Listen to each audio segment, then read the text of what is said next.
Hey, welcome back to Common Sense OT Security, where we solve the deepest mysteries of OT security using common sense, which is a powerful yet underutilized tool. So today we'll talk about what an asset is. And I don't know, I would imagine that some of you will find the question trivial. Others will probably think, well, this is really a tough one to answer. So I came across this topic by surfing LinkedIn, and where I saw this particular meme from Tanya Janka. I hope I pronounced the name correctly. She is a SEMGRAP nerd. I have no idea what it is. I don't know her. And here is her meme. Tell me the truth. I'm ready to hear it. You need so this is now obviously Mr. Parker telling her you need an accurate inventory of your assets before you can work on protecting it. Yeah, and then she breaks down in tears because she's not ready for this truth apparently. And so the one thing that got me interested here is apparently Tanya has an IT background, so she's not talking to OT people. She's not talking about an OT asset inventory. This seems to be about IT asset inventories. And then I commented, unbeknownst to many unbeknownst to many, asset inventory is a solved problem in 2025. As you can see, LinkedIn thinks, oh, this is the most relevant reply, and I certainly have to agree. And then something very funny happened, in my opinion. So then all hell broke loose. So I was entering this discussion or reading this thread with the idea, well, I mean, especially in IT, this should be a little bit boring because, in IT, they're doing OT asset inventories and asset inventories and asset management for decades. So this is an old thing. Whereas in OT, it's something revolutionary. I was expecting that the IT crowd would not react to this particular meme very strongly because it's such an old thing. Anyhow, so all hell broke loose. So responding to my post here is Mr. Mark T., whoever that is. Sorry, mate, that's a partial solution. There is a lot of non-OT assets that belong in an asset register if you're going to have any sort of meaningful risk management. Oh, is that true? And then I responded, well, what do you think is missing? And this is basically characteristic that's typical for these discussions on social media. You have seen that over and over again. Somebody responds in something like a criticism. Oh, no, sorry, mate, that's just a partial solution, without even knowing or understanding what the other person is talking about. So obviously he has not a good idea of OT base, what it is. I would also allege that he didn't go to our website that is linked here. Anyhow, so what in particular do you think is missing? And then now here it comes. So now it gets really good. Data, humans, documents, reputation, contracts, legal requirements, standards compliance. Wow, that's a mouthful. To which I respond, why would you think that could not be captured in OT base? Because it can to a large extent, but that's another story. And I don't think I'll go into that here in this particular show. And then he gets back, because you describe it as an OT asset inventory.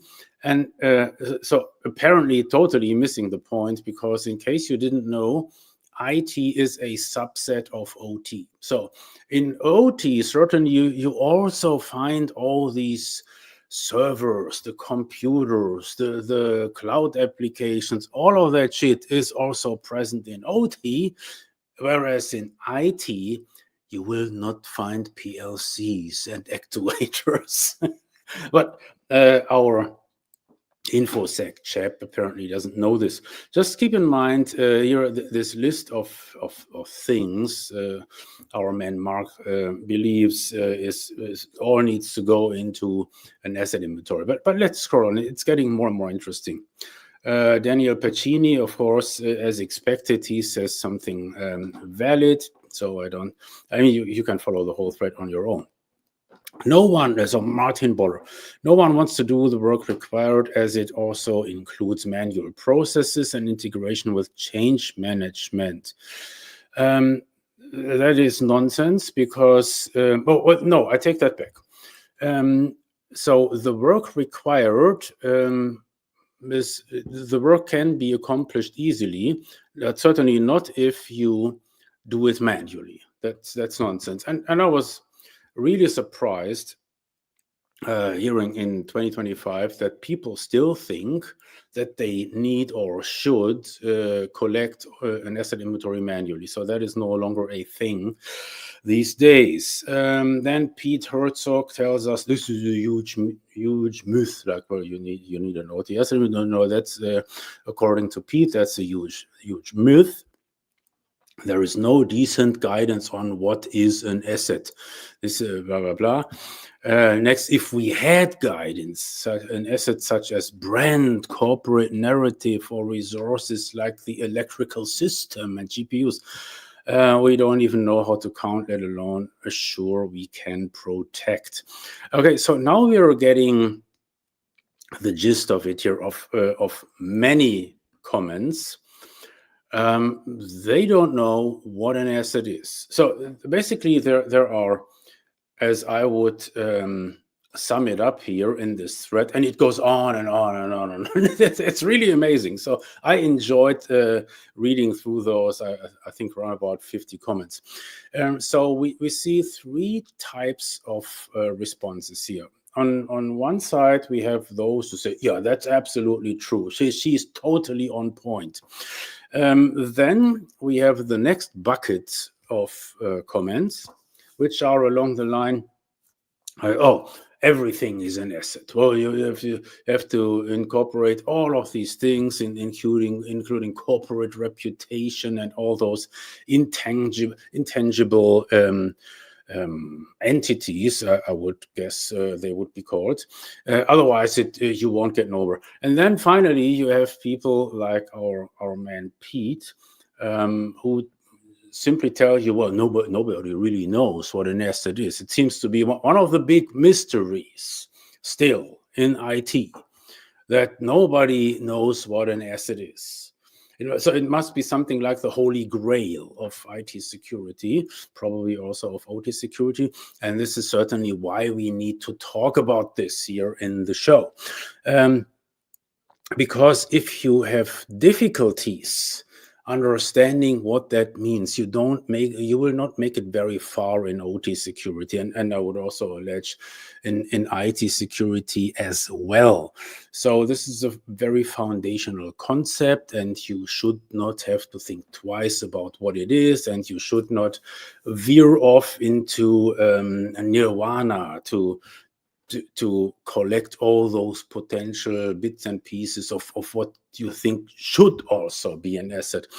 In a way, for me, this was some kind of a flashback, because around almost 20 years ago, I was participating in a German standards body, which was called VDI-VDE, and the working group was 2182. And what this working group attempted to do is define an OT security procedure / conceptual framework for the German users, okay, for the German asset owners, integrators, consultants. Why would they want to do that? I mean, you have to keep in mind that was at a time when IEC 6243 was already ongoing, even though it was not called that. So it was ISA 99 back in the days. And but these Germans have a funny attitude. They in many areas of life they think, oh no, what these others did, know that it's not not really top notch. It's not good enough for us. You see that in various parts of life, such as aviation, the Germans invented their own rules, etc., rather than simply copying what the FAA had introduced. So it's just a common German trait. So they set out to establish this new framework, and you can get an idea of what it looked like here in this picture, in this diagram. And it all started with identifying assets. And here is my flashback. I remember, so there was somewhere around 2008, we had these meetings in Frankfurt. There were so many meetings around this question: what is an asset in the first place? And one person who really freaked me out, he was a consultant who didn't even have experience in OT security. He was always pounding the idea, well, a data is an asset, which I think he was meaning a variable. It's like a process variable. So you see how far things can go, and this is why we really have to fence in the whole discussion. So let's try to start with something very, very basic. So just look at the let's just look at the legacy of this terminology, and you could do that by going back to IT asset management systems or IT asset management software. There are a couple of products out there, and I would speculate that several of you are using these products to this day. When you think about products, for example, from BMC or SAP, they have sold with some success IT asset management and IT asset inventory products. And so that allows us to answer the question based on legacy. They used to define an IT asset in respect to its book value. Well, how interesting and funny is that, right? So not about, so an asset is always about value. So it's something of value for the company, for its owner. And I think at first you would consider something like, well, the value of that PLC could be associated with a product that this process produces, and this controls the process, blah, blah, blah. No. It used to be much simpler. It's just the book value, like the acquisition cost for this particular piece of metal, and then it depreciates over time. And in order to track that depreciation, you used to have IT asset management software. And certainly you find the same thing in SAP as an example, or IBM Maximo, when it comes to other types of equipment, right? So no matter if it's a printer or if it's a big chunk of metal, that is something that is a thing because you have to do it for accounting purposes. Right? So it's just a necessity. And this is where basically IT asset systems come from. That this is their heritage. And it's so funny to see that a couple of years later, people are veering around. What even is an asset? So it's not that difficult to answer. And if we wanted to add a little bit more meaning to the term, certainly when we talk about OT assets in the context of OT base, we are not talking about the book value. So this is something that you don't track in OT base. You might even ask why. It would in principle belong there, but we have asked customers many times, well, shouldn't we could also introduce that? But no, we have our BMC software for doing this, just as an example, right? So what could be a useful approach towards defining and assets and using the asset term? And here is what I can tell you after having spent many years thinking about the subject. So certainly we have looked at it from all angles, and the best solution in our experience was to start and maybe even to limit the whole discussion with something that is tangible and persistent. And the easiest conceptualization of this is a device, an IT or OT device. So you could simply start with thinking about a computer. That is a device that is tangible and that is persistent, whereas a software instance, as another example, is not necessarily persistent. It is not even tangible. So this is what we came up with, and certainly many years ago that was just a working hypothesis. But we figured out, well, it worked out pretty well.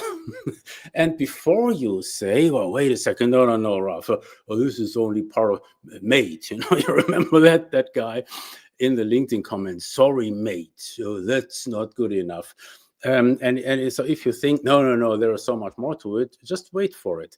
Let me give you an example. So when we talk about a device, that does not mean that we throw everything else in this whole universe under the bus. So for example, software, or for example, I don't know, so something like criticality or for the specific process function, etc. No. All of that is captured.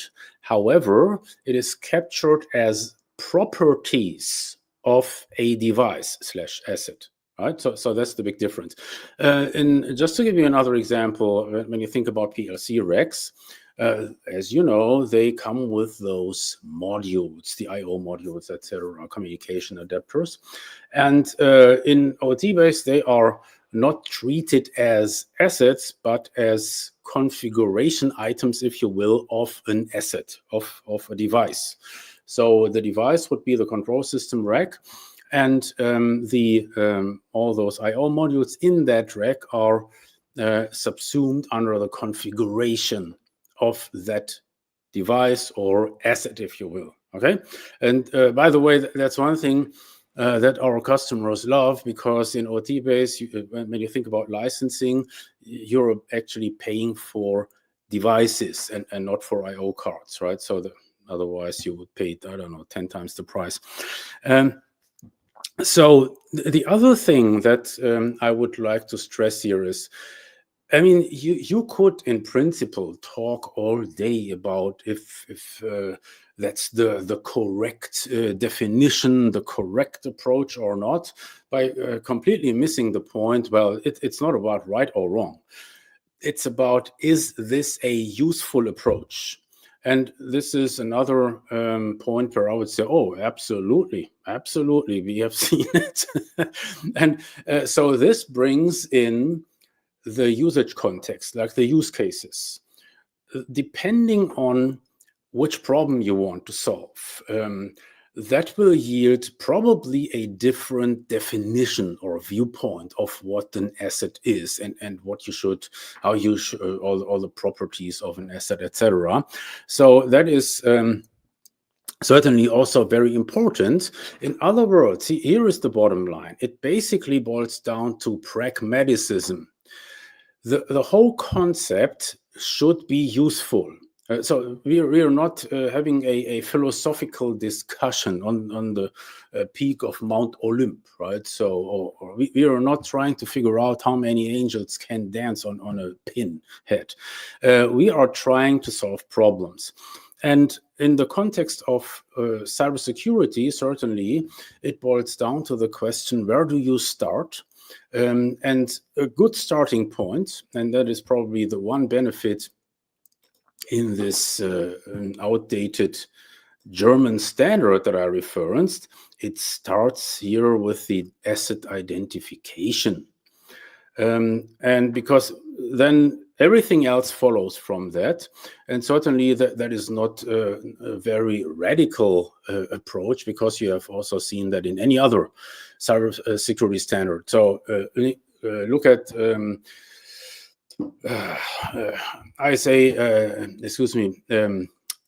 IEC 62443.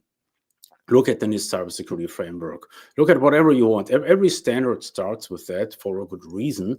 You must set the subject under configuration that must be defined, right? Because everything else follows from that.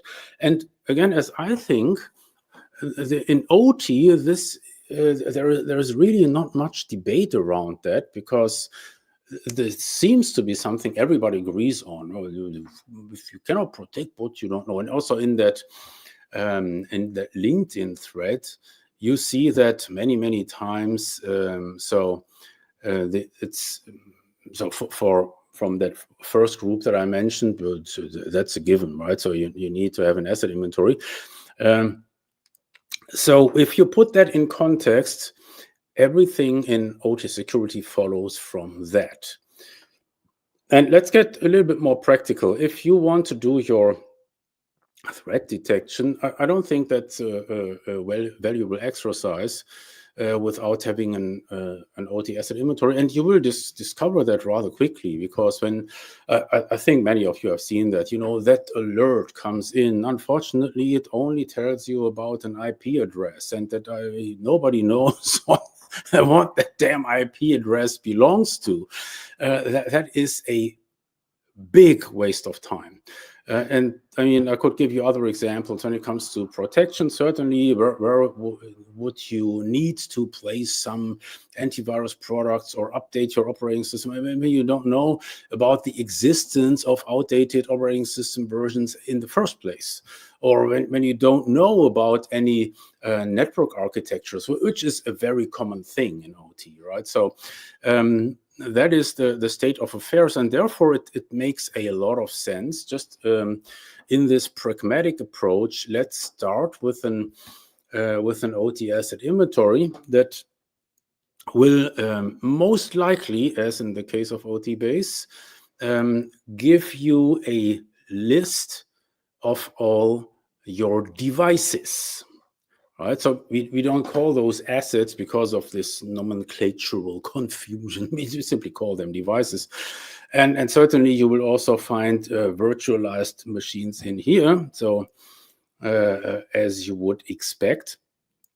And then in OT base, in the inventory, you have additional views on that inventory, on those assets. So you could also approach this from a software perspective, where then the various software products are listed, and once that you want to know where they are installed on, you would just do a double click, and then you would see those devices where they are actually installed, right? Like so. And then you have these other views, like the systems view, that's about machine lines, plant components, etc., the networks and the geolocations. So that is all integrated, but it all starts in a foundational manner with those devices. And then when you look at a device in detail, then you will also find things like the installed software, like so, okay? And once that we have established a clean database and an accurate database for this, a lot of things become much easier, such as the calling out the known vulnerabilities, which you will see right away in OT-base once that you look at a particular device. And so this has then become very simple. And I take that back. It is for the user, it's simple because it can be automated. Once that you have this fact base, then a lot of things can be automated. And that is a big plus that will yield a lot of value. So again, getting back to my premise, I was really surprised about this kerfuffle because I was always thinking about the IT guys. The IT guys have it covered. I'm even tempted to start selling OT base to IT crowds, because when I listen to those comments, it occurs to me, well, they don't have asset inventories. They're also fumbling around with those lists of IP addresses in Excel, and that is really totally ridiculous in 2025. So that, as I said in this thread, is a solved problem, and I urge you to validate this, or just to to counter my statement. So, just show me that I'm wrong. You can do that easily, because the discovery software, you can download it from our website and just let it rip in your IT networks. I promise you will be blown away by what you see already, and you will. That is my guess. You will never send anybody around collecting IP addresses and putting them into an Excel table. Okay, so let's see. We have a couple of comments or questions. Let's just see. First one here from Mike Roche. Properly managed active discovery using OT runtime is very effective discovering OT devices. As for firewall workstations on an OT network, what do you recommend for a pro protocol and messaging type? Okay, so first of all, thanks for affirming this idea that active discovery is very effective if it uses runtime protocols. I agree. That's all we do in OT. We only do active discovery. And now to your question, firewall workstations on an OT network. That's a very good question, in my opinion and in my experience, because it certainly shows some good insight here. In a properly segregated OT network environment, you're not talking about a flat network. So you have already your different zones, you have them segregated, okay, by firewalls, etc. And then how do you discover? Well, the simple answer is not remotely. That is what you don't want to do. So you don't want to mess with your firewall rules. You don't want to break those holes into the firewall rules, because those OT protocols that we're using for the discovery are pretty potent. They can be used to make some manipulations in the PLC, which you don't want from any potentially malicious software. So therefore, you leave your firewalls as they are. The trick is, come on, I'll share the secret sauce, So in OTBase, you place the discovery module, or it's just a piece of software. You place it behind the firewall. So you place it inside the protected zone, where it then does its local discovery. And the only thing that's missing here then is that OT-based discovery can send the results upstream, outbound, through the firewall to the enterprise network, where usually the OT-based inventory is residing, where everything is consolidated, okay? So that has been shown to be a very effective and certainly very secure architecture. And by the way, it doesn't come with additional costs, because we don't count the number of OT-based discovery instances. So that is very effective, because you can leave your protection in place.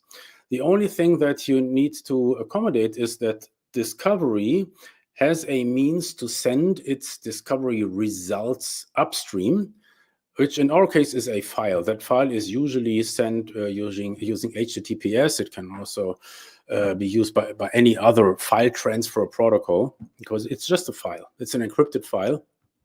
That means it can also traverse a DMZ. And that is what you need to make sure, that this traversal is possible from that process network outbound, but not inbound. If even that is too risky for whatever reason, well, you can always just put the file on a USB stick, and then from a different machine, do a manual upload to OT-based inventory.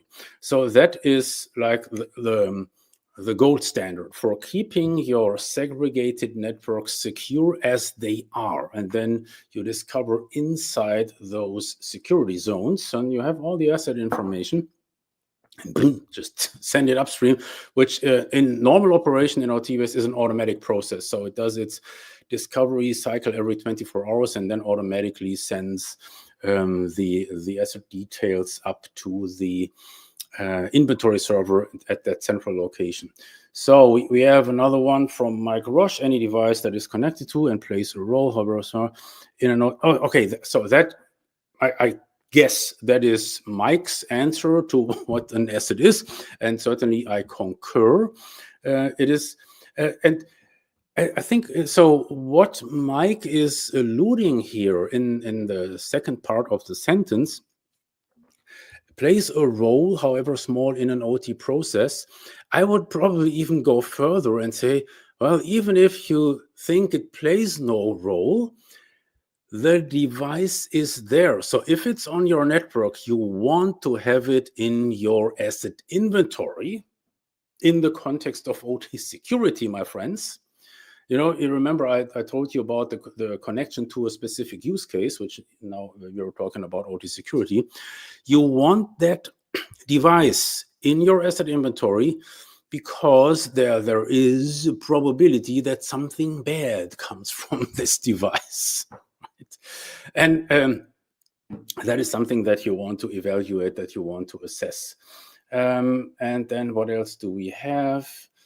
Finally, also from Mike, you are becoming my favorite user here, my favorite viewer. Any PLC-COM device is an asset with attributes to be captured for risk vulnerability planning. Very good. IO is an OT asset whose attributes are captured for obsolescence planning. Well, I would say, just remember, so on our TBS, we're covering everything, including all the IO modules. It's just that we don't call them assets or devices, so we limit that to assets, and we list the IO cards, the IO modules, as properties of that particular device, which is a PLC rack. I just have a caveat here, my friends. So you don't just record and inventory the IO cards for obsolescence planning. So that would suggest in a way that IO cards are the reason for obsolescence issues. That's not true. Every piece of equipment will become obsolete at some point in time. Case in point, think about actuators, think about VFDs, variable frequency drives. So they also become obsolete. If you're presently still using some very old PowerFlexes, well, I think, what was was it 525 maybe? So you will not be able to buy any spares for those. I'm just saying. So this is not limited to IO cards, and certainly the good news is in OT base. Just should you be interested in incorporating some platform, some tool who does all of that automatically, so you will see everything that is obsolete or will become obsolete shortly. That is just another property of assets and their components that we expose right away. Okay, so we are already over time. Therefore, let's just close here. I appreciate the dialogue, Mike. Very nice. And just for everybody else, as you have seen, this is actually a live show. So you can enter your questions, comments, criticism, and time permitting, I will address those. Thank you very much for your patience and for your interest. See you next week, same place, same time.